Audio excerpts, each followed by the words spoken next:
morning. It's a beautiful morning too. Maybe it's still cold. You check out this hat.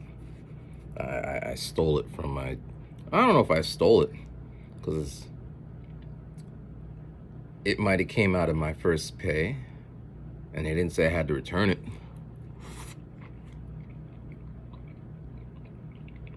But yeah, actually this shirt is a work shirt from Japan, but I bought that one. I'm gonna wear the shit out of it.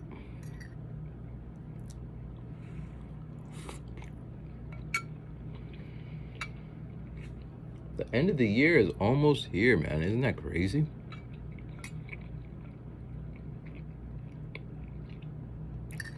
Isn't it crazy, man? Who knows what 2023 will bring?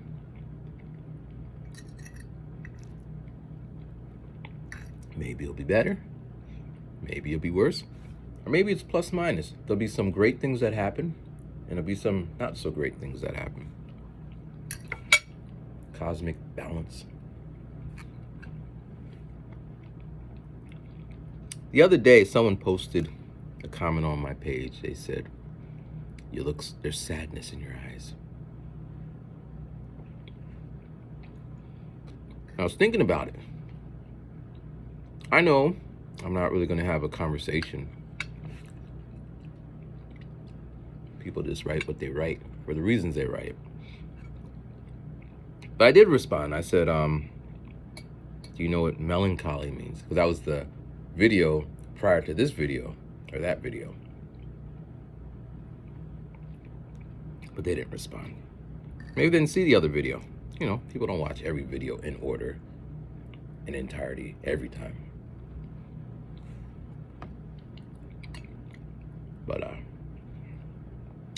But yeah.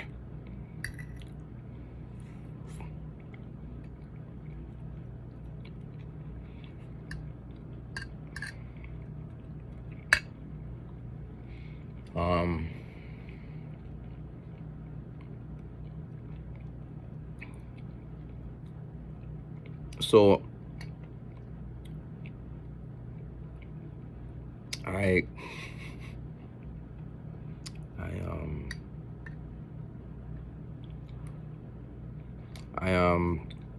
don't even know where I'll go with this one. Well, I was thinking about in the shower. So I developed two concepts. I was explaining something to somebody. But one time I was talking about bubble theory. That's what I named it. I said bubble theory. He's like, what's that? And as I was explaining it, it became alive. It started to flesh out. But so you know the expression, he's living in his own bubble. Well, what if we're all living in a bubble? Little bubbles floating about. And if you ever seen a bubble, they have like the color, they shimmer or whatever. And they go up high. Some go high, some go low. Some get stuck on things and some just pop. So what if the bubble popping is the lifespan of the bubble? Some, like I'll be somewhere and I see a lone bubble floating along, all thin and shit. And I'm trying to look for the source, and then I see like kids from around the corner playing with bubbles. So that bubble lived a full life. Pop. Or some bubbles are really big, bigger than life, like those hula hoop bubbles where they all like, you can step inside of it. So yeah, different types of bubbles, different lifespans, just doing their life. Now, some bubbles, when they get close enough, they like connect, boom, and they float along. So every person is a bubble, and you know, sometimes the wind carries location. Anyway, I was going on and on about this theory. Now, in your bubble, you don't know what's going outside. You know, you just know that you're a bubble and you're floating where the wind takes you. Fate, destiny, your choices, circumstances, those are the currents taking us where they take us. And depending what is, you may believe, or you may, for whatever reason, you probably would think this is the only current, because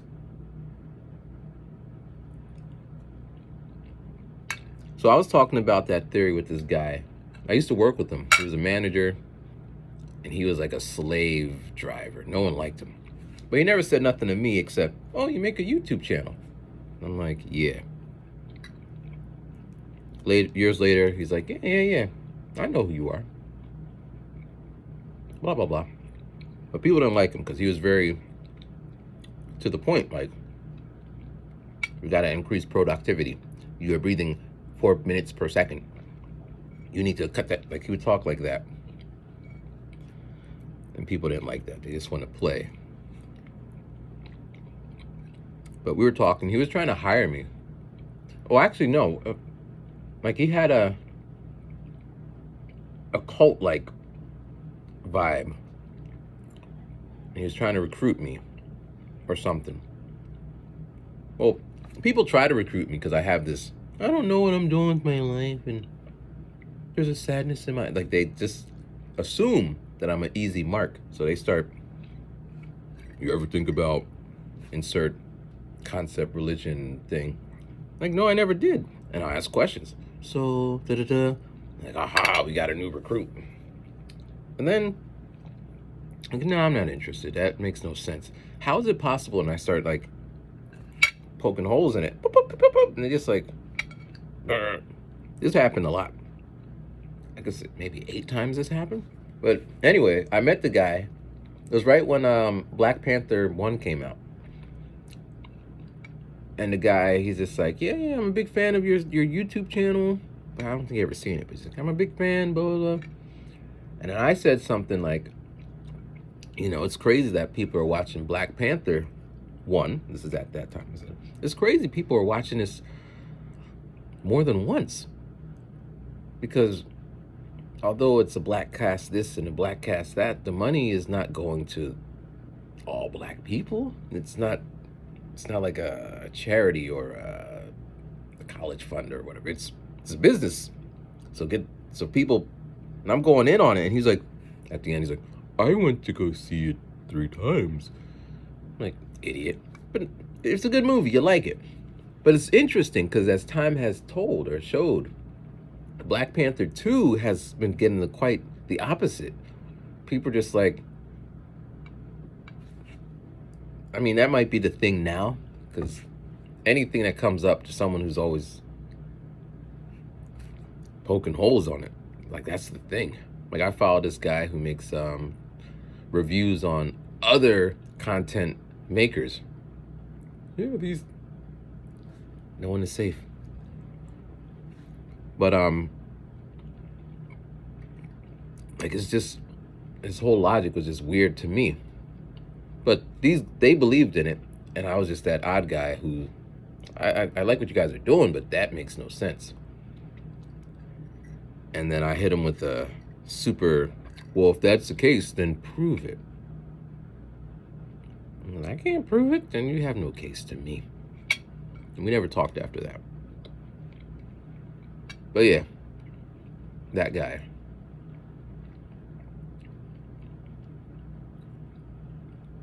But there was people around him. Like, people believed in, I wish I ever, because, like, on a spaceship, like, if you're on a spaceship or airplane, boat, whatever, and you have dead weight and you eject it, once I eject the dead weight from my life, I don't well, I can think about it, but I don't remember it because it's gone. Like, if I have a song and I don't save it, make it delete, it's gone.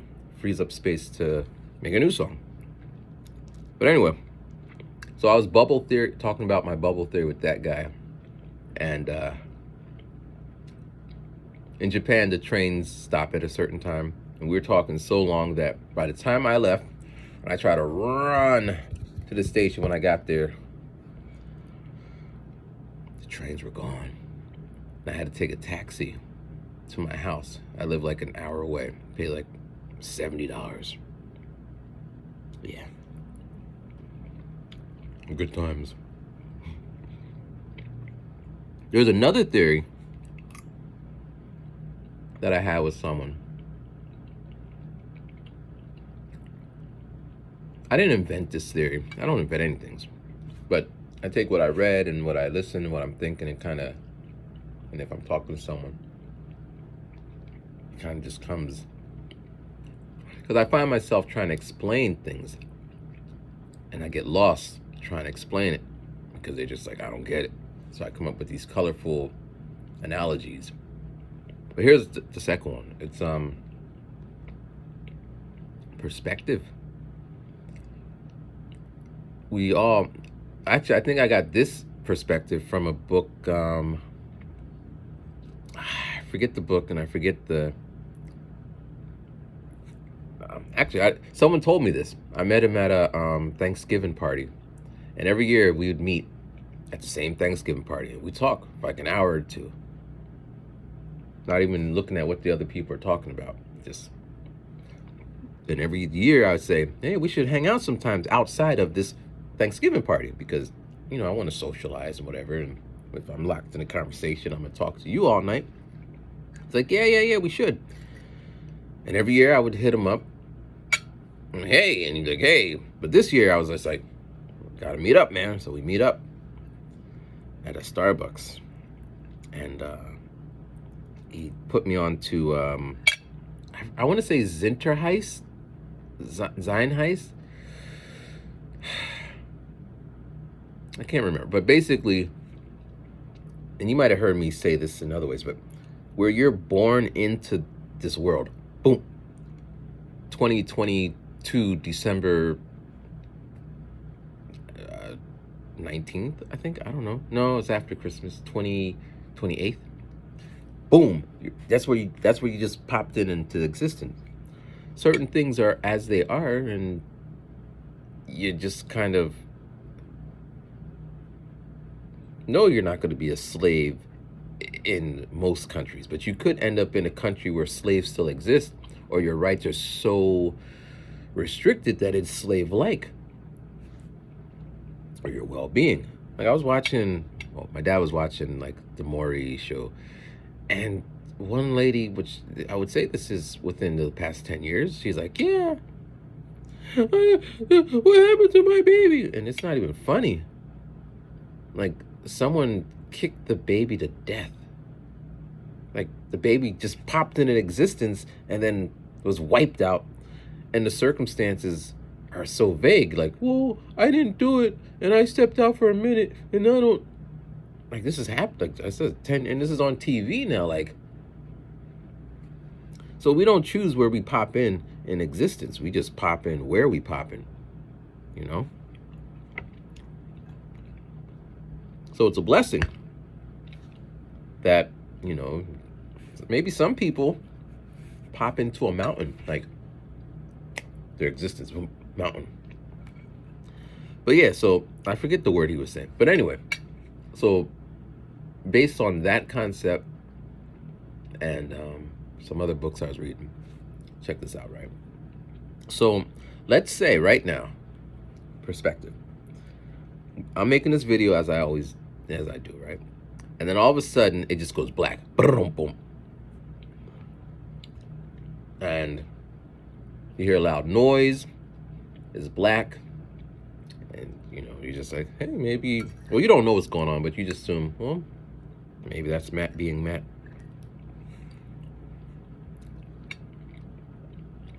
Done. So your perspective is, oh, wow. That was quick. Only 14 minutes. Maybe his battery died. And you go about your business. You're not...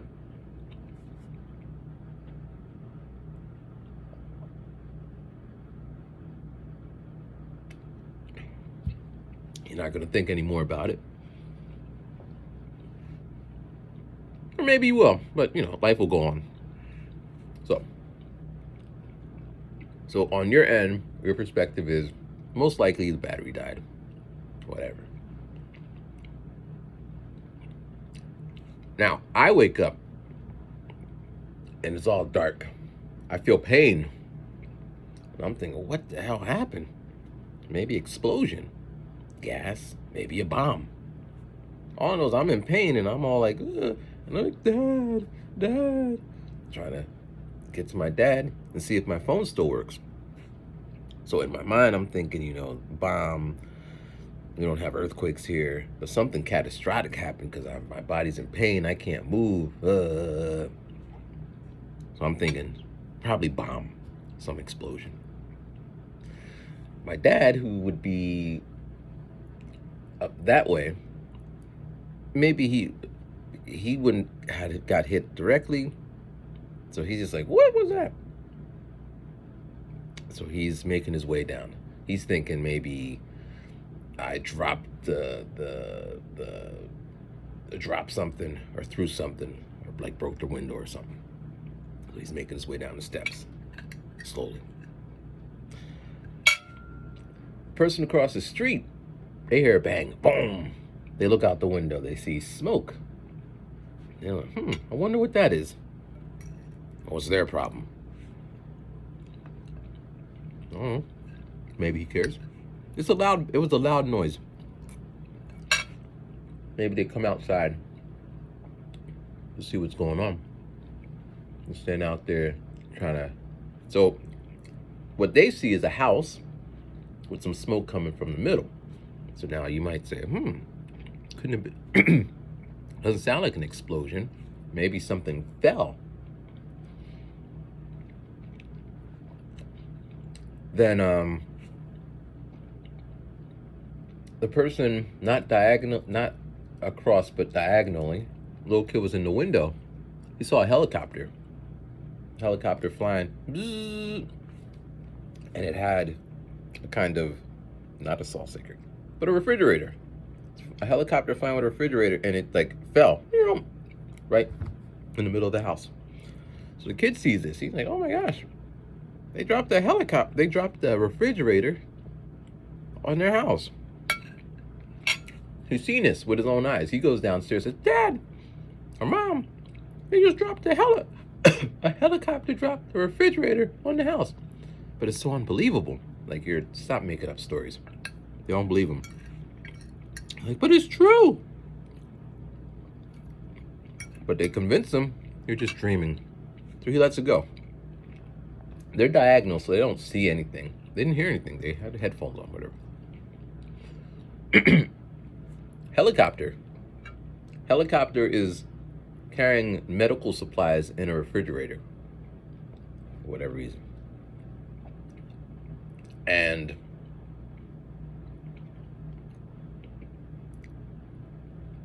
something malfunction happened. They ended up dropping the refrigerator, and because they didn't want to get in trouble, they flew away.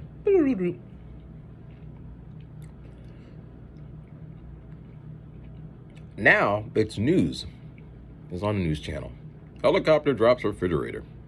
The news are all factual. They don't know who's living in there, who's hurt. They're just trying to tell the news to get their ratings up, right? Somebody on the other side of the country, there's no way that anybody would have dropped a refrigerator. Fake news. 10 years later, the anniversary of refrigerator being dropped on me. People have their little candles, doing some candle night vigil. He was a great man. He spoke the truth. His end came too soon. And then there's people at 10 years, this is maybe a day later, they're making jokes about it.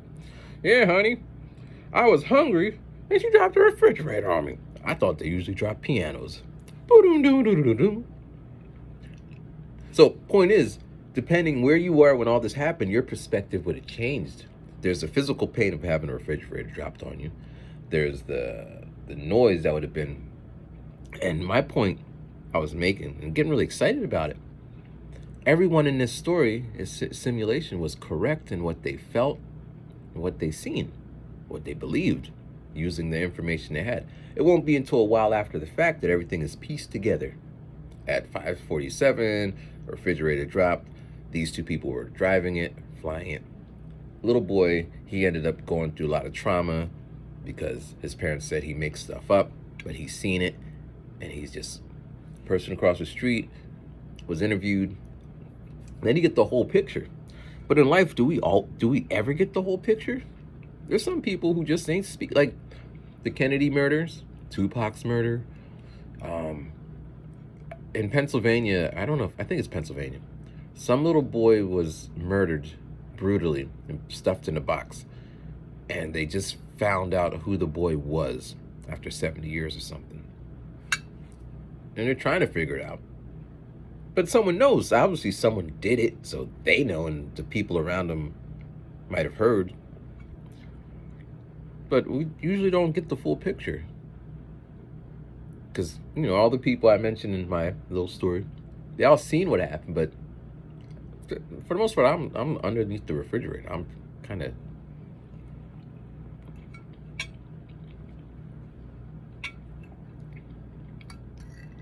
And it gets interesting because some people would be willing to fight for what they seen or what they believe, even if it's not the full picture. I mean, it's the full picture in the sense that you're experiencing. But I digress.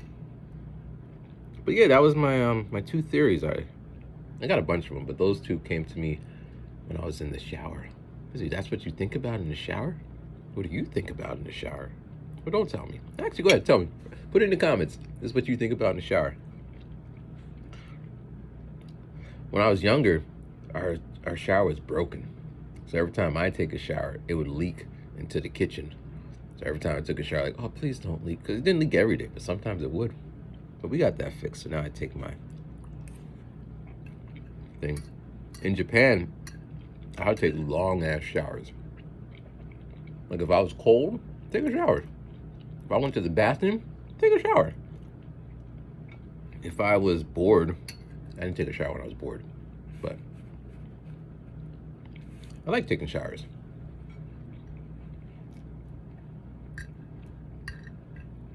And I have some good acoustics in my shower. I will always love you.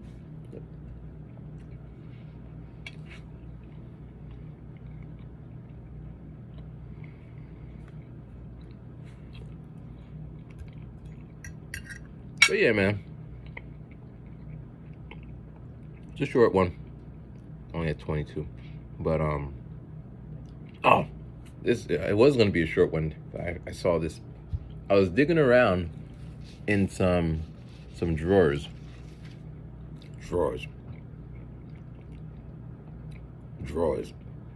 like a dresser drawer. But don't we call underwear drawers? Drawer. She took off her drawers. Do we say that? Because what if you had drawers in a drawer? What if you had jewelry? What if she had a jar of jewelry? She had a jar of jewelry in a drawer next to her drawers that she drew. Actually, I met someone who they don't go that way with it, but they make little puns and dad jokes, which, they're kind of funny. It'd be like, did you see that cat? It looked cat-tacular. Womp, womp, womp. But, it's close enough to what I do normally. So I'm like, no, it's not corny. And I try to think of something like, it's not corny. But sometimes jokes don't always land on their feet. That's kind of a stretch, But cats always land on their feet. I see what you did there. I would be feline if I didn't try. But yeah, so I was in my looking around in some old drawers, because what my family does, and I guess I do it too, but differently. Random, like, here's a receipt from the store, and it'll be put somewhere, filed away with all these other receipts, and then I'll be like, there's all these receipts, and underneath there'll be a picture. Like, I remember this picture. Why is it with the receipts? But when I was in elementary, I remember one summer, my mom took me to elementary, Paxinosa. Well, it moved, but you wouldn't know that, and it doesn't matter. But she took me to the school to practice or to play on a computer. And this was 1988. So I'd have been 7. Now, in 1988, I don't think I ever said computer. I don't even think I knew what a computer was. because we didn't. The first computer that came into this house, I bought it. And then in school, the computers we had were those the big colored iMacs. I guess they were just Macs. There was no I in them, with the big floppy disks. But she took me there, and I remember it. I remember going because we had to walk. Like my mom didn't drive back then, so we walked up the hill. I think we walked all the way up there. We did some walking. Maybe because the bus wouldn't have run there, and I remember going up the hill. Anyway, and I had fun, and that was that. And I was like, I always think, why did she take me? I wish I would have asked her. I asked her some questions before she passed away, but I didn't ask her that. It didn't come up. But anyway, I found this. Check this shit out. It says, Matthew just earned this computer award, 6 scores of 100% in a row. And that's a big bite. Signed Mrs. P. November 17, 1988. You can see it's old. It's supposed to be white paper. Well, I think it's supposed to be white. But it's just like, it said perfect score. Now, it might have been like a little game or anything, but I remember that whatever I was doing was fun and it came naturally to me. But again, as I mentioned back in the beginning, when we pop into this world, we don't choose. So I didn't live it. I wasn't born into a computer family or a digital family or innovative, creative, more of a hands-on, work at a factory and get your thing, not the dream. But the fact that my mom took me to this, because I don't even think I said, hey, Mom, I want to go. She just thought maybe I like it, as moms tend to be intuitive about the kids, right? And I remember, like, she didn't use computers. I don't think, like, I was a fix the VCR time guy. Any card clocks and all that. That's my job. But I do like computers. I don't care so much about building them. That stuff kind of is above my pay grade. But I am fascinated with, like, the iPhone, like, just like apps. And so my mom planted that seed when I was 7. Imagine if she didn't. Imagine if she said, we colored, we don't do those things.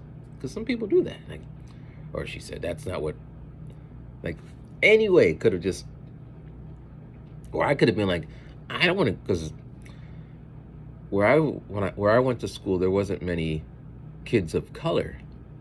There was a divide. There was where I was living, and then there was the other school where all the colored kids were.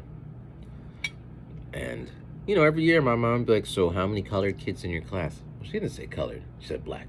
How many black kids? So, there's Derek, there's me, there's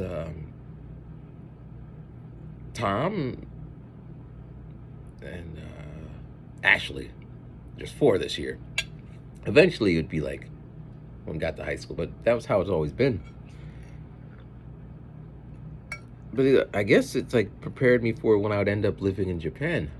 Of course, there's black people there too, but it was in such a way that people would get this, I saw this black guy and he didn't give me a nod. He must think he's better than me. Because be like that. Here, I give a nod to my neighbor across the street and the neighbor next door. But random people, I don't know you. I don't know you. But in Japan, it was kind of like that sometimes. But, yeah, man. So, just wanted to share that. Computer award. And I guess since we're still going. So, this butterfly effect. But, also in the shower, I was thinking I'm going to do the meetup. I'm going to do 2. I'm going to do one for music-related stuff, teaching people how to make music. I found a spot. It's close to where I live, like 10, 15 minutes. It's $75 an hour. That's, and you got to do it for 2 hours, so that's $150. out of pocket. There doesn't seem to be any equipment in there, so I have to bring it out of pocket. But the room is nice. Well, I don't know if it's $150 worth.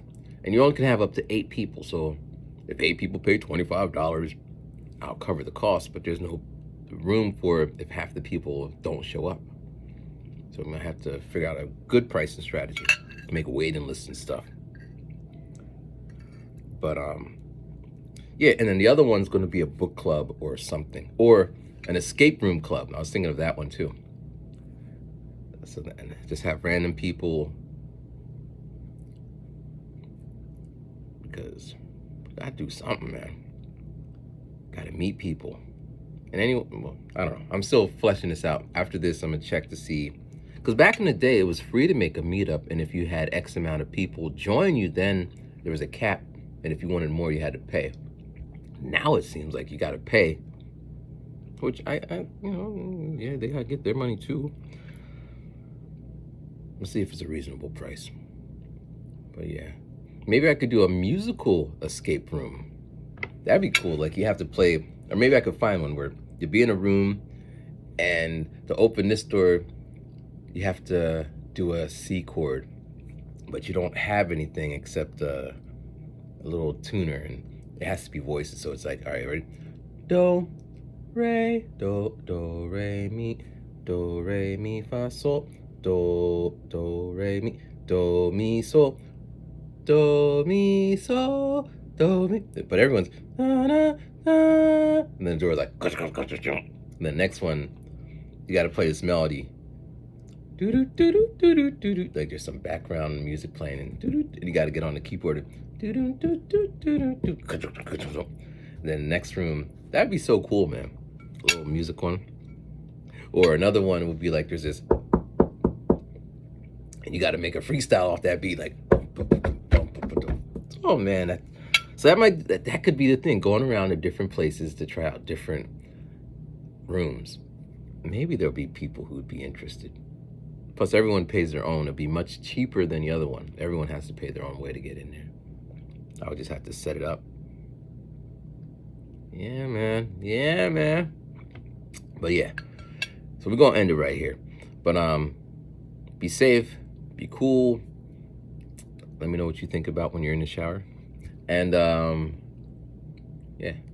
Oh, I want to hear this one too. So, you know, this is what my mom got me when I was like, she brought me there. Is there anything that your parents did for you that was unexpected? Positive, I don't want to hear about the negative stuff. I know there's a lot of negativity in this world. But something that, it doesn't even have to be your parent, but someone who was taking care of you, grandmama, grandparents or whatever, godfathers or all that.